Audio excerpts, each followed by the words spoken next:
over the course of my time at DoubleVerify, almost 5 years, we have seen an evolution of fraud, and fraud has always followed the dollars. When I first joined DV, it was just about general desktop OLV, and then it was really heavy in mobile app. And now we're seeing the fraudsters kind of flock to connected television, which is obviously a more premium medium, and where we're expecting to see an increase because of the high CPMs in that environment and the coveted audiences as well. And so fraud has always followed the dollars.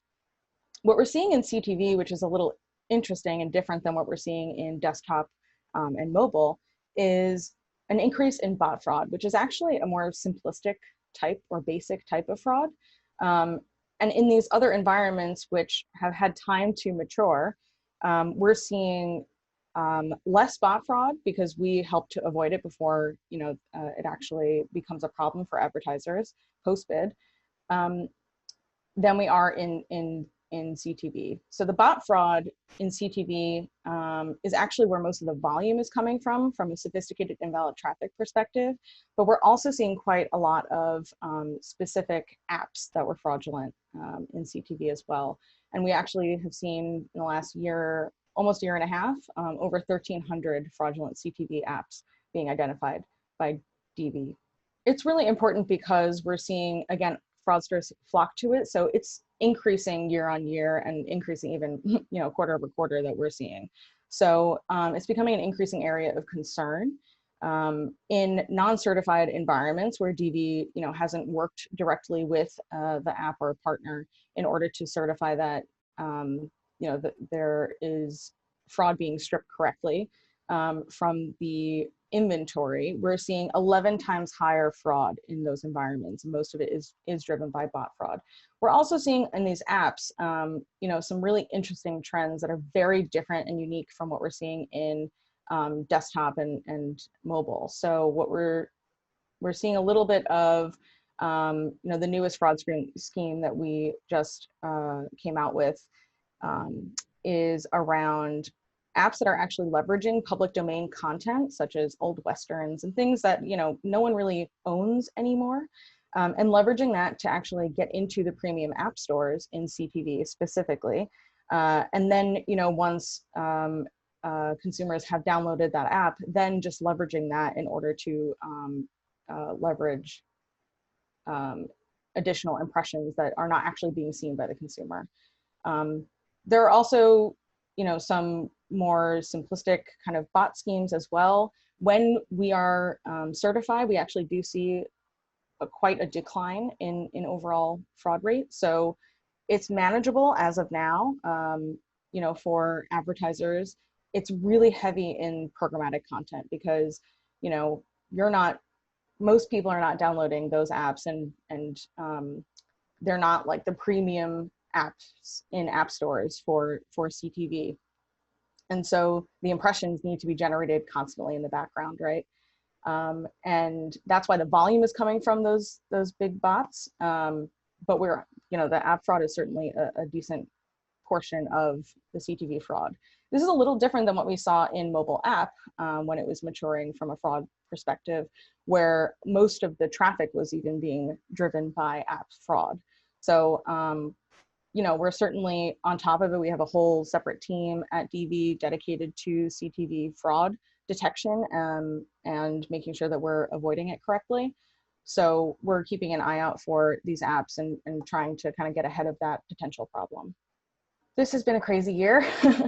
I will not beat a dead horse. I think we all know why. And it's not ending anytime soon from a coronavirus perspective, certainly from the pandemic, but also from, in the US, the election news has not really even gotten started, right? We're really heading into prime election season, which is when we saw brand safety become really, really important to advertisers in 2016.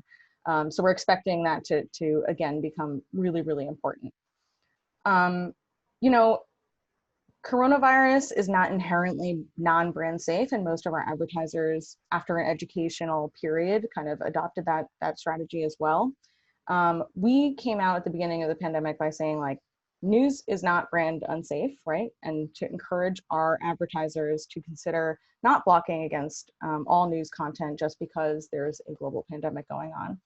And so to work with news publishers, exempt them from some of the categories that they might normally want to avoid in non, really premium environments, and also to work on their keyword lists. And I have to really give credit to our client services team. We proactively reached out to all of our top clients, worked with them directly, reviewed their keyword list with them, explained the implications of all of that, and also encouraged the usage of this exemption that we offer as a kind of custom solution. And due to that, over the first even month of the pandemic, we actually saw an 82% decline in the amount of brand safety and suitability blocks due to COVID content specifically. So it's not a universal adoption for sure, but we did see, a pretty wide adoption of our guidance and an increase in the understanding by advertisers of the nuances of brand suitability. That being said, year on year, we have seen a significant increase in the amount of brand suitability incidents. And so that's impressions that actually served, but an advertiser flagged and said, this is not really safe for me. So we're seeing kind of an interesting situation emerge where the advertisers in more mature markets, such as North America, are saying, I'm going to block certain things that I consider really, really brand unsafe. And then I'm going to monitor and maybe remediate off of some other things that are less severe, but that still matter to me. So this kind of distinction between what I'm blocking, which does impact, directly news publishers and revenue and a lot of downstream things as well.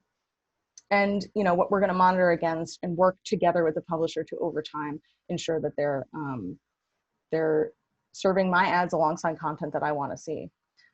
So that's been an interesting kind of overall trend that we've seen, brand suitability blocking decline, but overall kind of incidents going up.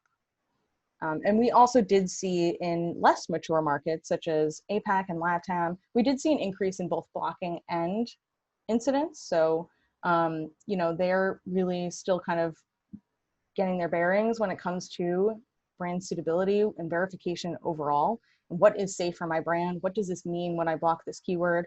And so we've been working with our clients in those markets, of course, as we work with everyone, but we're really seeing a lot of the increases year on year generated from those markets. And I think it's all about balancing protection with scale. And a lot of our North American clients, especially during the pandemic, have prioritized that because the dollars are more scarce for certain clients, not for others. And so they need to make sure that they're buying efficiently and they're blocking as little as possible while having that, their brand equity, which is so important, being protected.